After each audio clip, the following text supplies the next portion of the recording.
যা আপনারা দেখে চমকে যাবেন যে বাইবেলের অবস্থা কী। এই জন্যে আমাদের এই নতুন পর্ব আমরা শুরু করেছি, বাইবেলের বেল বাজানো। ওম নমস্তে, জয় শ্রীরাম, জয় শ্রীকৃষ্ণ, ভারত মাতা কি জয়, সত্য সনাতন বৈদিক ধর্মের জয়। মিত্রগণ, পূর্বের ভিডিওতে আমি আপনাদেরকে দেখিয়ে চলেছি পরস্পর যে যীশুখ্রিস্ট কেমন ছিলেন, যীশুখ্রিস্টের যে বৈশিষ্ট্য, তিনি কেন পৃথিবীতে এসেছিলেন, তার সমস্ত বর্ণনা আমি আপনাদের সংক্ষেপে দেখানোর চেষ্টা করেছি এবং আমাদের লাইভ প্রোগ্রামেও আপনারা দেখেছেন। আপনারা যারা দেখেননি তারা আমাদের লাইভ প্রোগ্রামগুলো রয়েছে এই চ্যানেলে, আপনারা দেখে নেবেন। যীশুখ্রিস্টের যে জীবন কাহিনী, যীশুখ্রিস্টের জন্ম, যীশুখ্রিস্ট কেন এসেছিলেন, সব কিছু আমরা দেখিয়েছি। এইবার খ্রিস্টানরা দাবি করছে যে যীশুখ্রিস্ট হচ্ছে ঈশ্বর পুত্র, যীশুখ্রিস্ট ঈশ্বর পুত্র। এবং আমাদের মূর্খ হিন্দু যারা রয়েছে, যারা যীশু যীশু করে পাগল, কেবল তাই নয়, আমাদের যে রামকৃষ্ণ পরমহংসদেব, স্বামী বিবেকানন্দ, অনুকূলচন্দ্র, ওদিকে ইস্কনের প্রভুপাদ, এমন অনেক পাদ কুল এরকম রয়েছে লাইনে হিন্দুদের মধ্যে। তো তারাও বলছে যিশু ঈশ্বরের পুত্র। তো যিশু যদি ঈশ্বরের পুত্র হয় তো যিশুর পিতা ঈশ্বর। তো চলুন সেই যিশুর পিতা কেমন ছিলেন, কেমন দেখতে ছিলেন, তার চেহারা, যিশুর পিতার চেহারা কেমন ছিল, তা আমি আপনাদেরকে আজকে বাইবেল থেকে খুলে খুলে দেখাবো। আপনারা সেই বাইবেলের তথ্য জানুন আর চিন্তা করুন যে বাইবেলে যে ঈশ্বরের কথা বলা হলো, অর্থাৎ যিশুর পিতাজি, যিশুর পিতা কেমন ছিলেন, কেমন দেখতে ছিলেন, তার বর্ণনা আমি বাইবেল থেকে আজকে প্রমাণ করে দিচ্ছি। চলুন, এ দেখুন, এই হচ্ছে বাইবেল, তাদের অরিজিনাল বাইবেল। বাইবেলের আদি পুস্তকের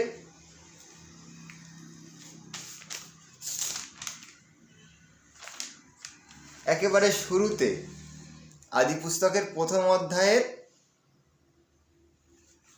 এই 26তম বচন থেকে আমি আপনাদেরকে পড়ছি। দেখুন, আপনারা একটু দেখে নেন,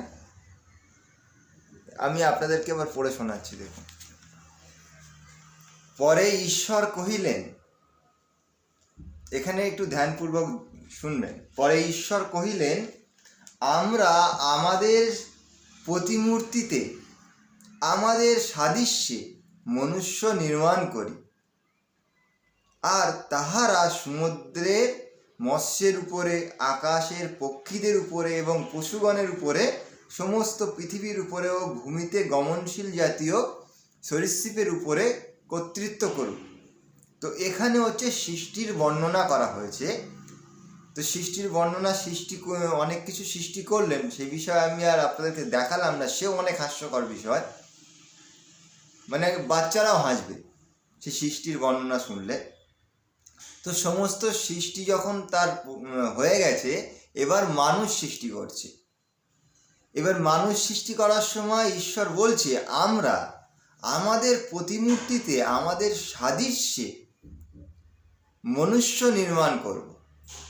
আচ্ছা, এই যে কথাটা এখানে লেখা রয়েছে, আমরা আমাদের, তার মানে কি? যদি আমি বলি, যেমন আমার বন্ধু বান্ধব আরও থাকতে পারে, আমরা আমাদের মতো করে চলবো, আমরা আমাদের মতো কিছু বলবো।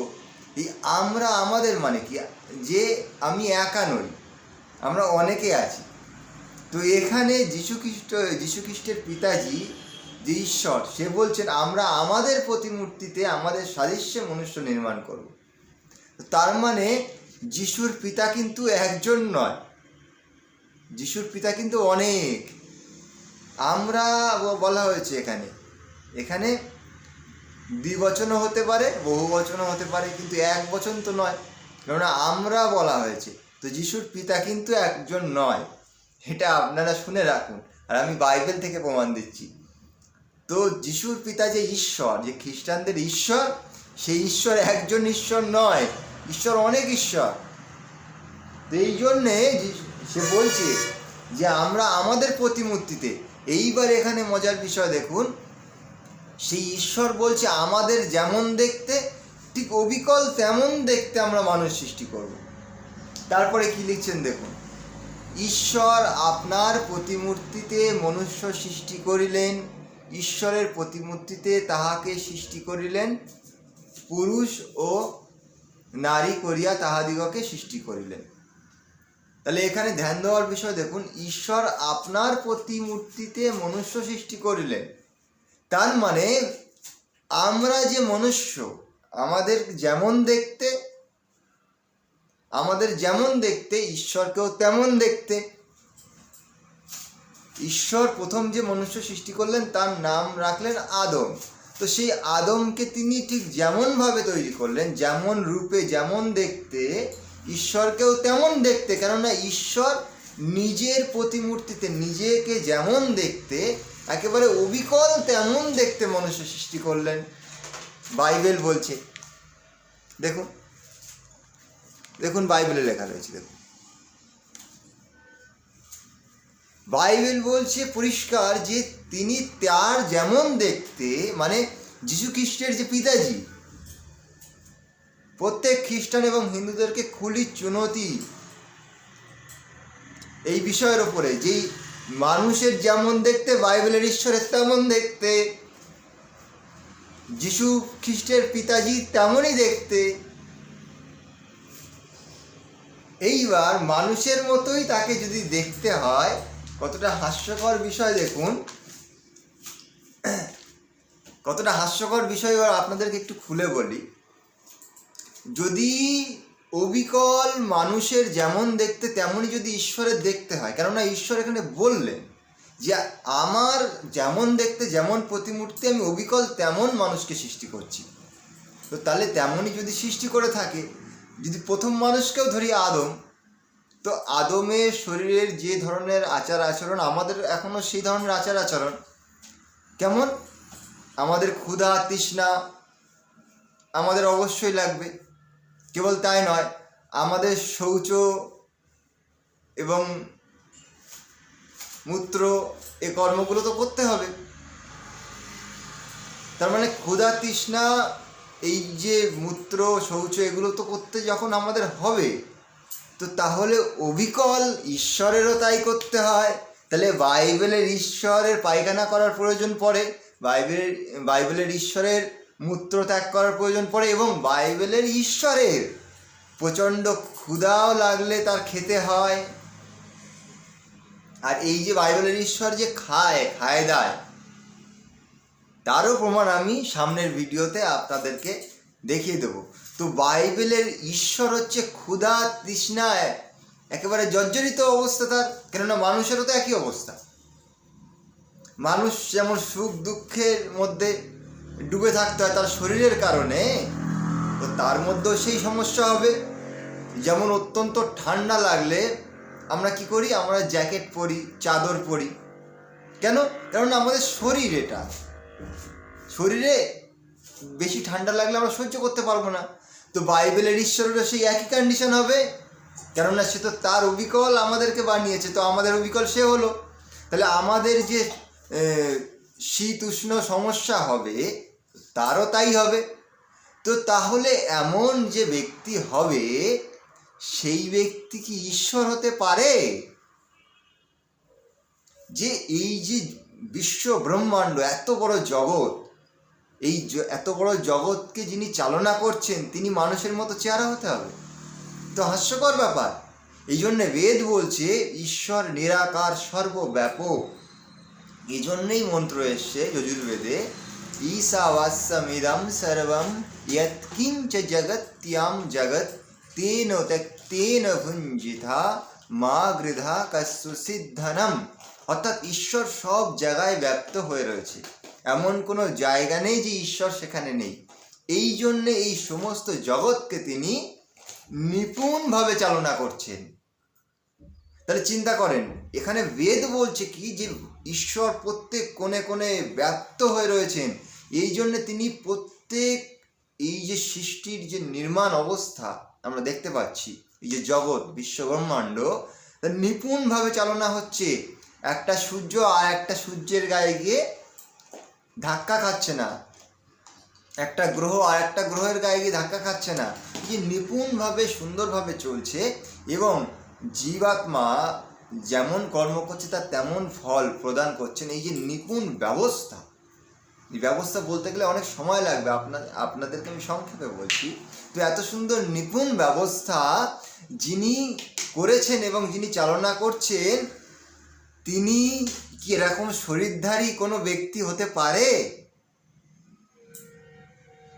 তিনি নিরাকার এবং সর্বব্যাপক হতে হবে।